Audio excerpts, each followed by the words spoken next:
ಸಮುದ್ರ ಮಂತದ ಮಾಡಿನಲ್ಲಿ ಹುಟ್ಟಿದೆ ಈ ಸಾರಾಯಿ ದೇವತೆ. ಆ ಸುರಪಾನವೇ ಈಗ ಸಾರಾಯಿ. ನೋಡ್ರಿ, ಆಗೆಲ್ಲ ದೇವಾನ ದೇವತೆಗಳನ್ನ ಕುಡಿತಿದ್ರ. ಈಗ ನಮ್ಮ ಗೌರ್ಮೆಂಟ್ ಬಂದು ಓಡಿ ಬಂದು ಬಾರ್ ಆಗಿಬಿಟ್ಟವ್ರಿ. ಇದು ಗೌಡಪ್ಪನ ಬಾರ್, ಅಲ್ಲಿ ಅವಳ ಬಾರ್. ಕಿಲೋಮೀಟರ್ ಹೆಚ್ಚು ಬಂದ ಬಾರಿ. ಗೌರ್ಮೆಂಟ್ ಬಹಳ ಅನುಕೂಲ ಮಾಡಿಬಿಟ್ಟಿದ್ದಾರೆ, ನಮಗ ಬಹಳ ಅನುಕೂಲ ಮಾಡಿಬಿಟ್ಟದೆ.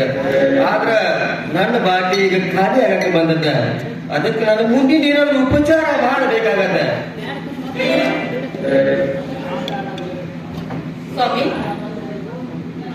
ಯಾರು ಸಿಕ್ಕಿಲ್ಲ?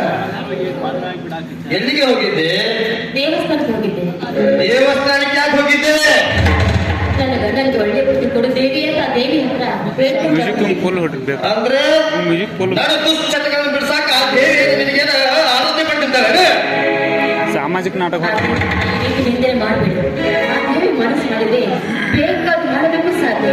ಕ್ಷಣದಲ್ಲೇ ನೀವು ಒಳ್ಳೆಯ ಅಂದ್ರೆ ಈ ಸಾರಾಯಿ ದೇವತೆ ಮುಂದೆ ನಿನ್ನ ದೇವಿ ಮ್ಯಾಲ ತಕ್ಷಣ ನೀರು ನನಗೆ ತೀರ್ಪು ಅಂತ ತಿಳ್ಕೊಂಡಿದ್ದೀನ ನೀನು? 24 ತಾಸು ಕುಡಿದು ಬಾಯಲ್ಲಿ ಗಂಟ ಪಟ್ಟ ಮಾತುಗಳು ನಾಡುವ ಇದು ನಿಮ್ಗೆ ದೇವತೆ ಆಗ್ತದೆ. ಸ್ವಲ್ಪ ಇದು ನಿಜವಾದ ದೇವರ 3,25,000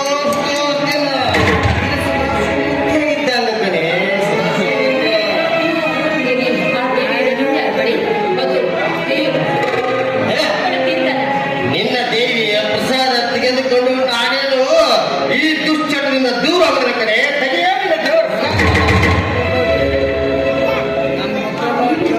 ಎಷ್ಟೊಂದು ಅವಮಾನ ಮಾಡ್ತಾ ಇದ್ದೀರಲ್ಲ. ಹಗಲು ರಾತ್ರಿ ಹೆಂಡತಿಯನ್ನು ಬರುವೇ ಇಲ್ಲ.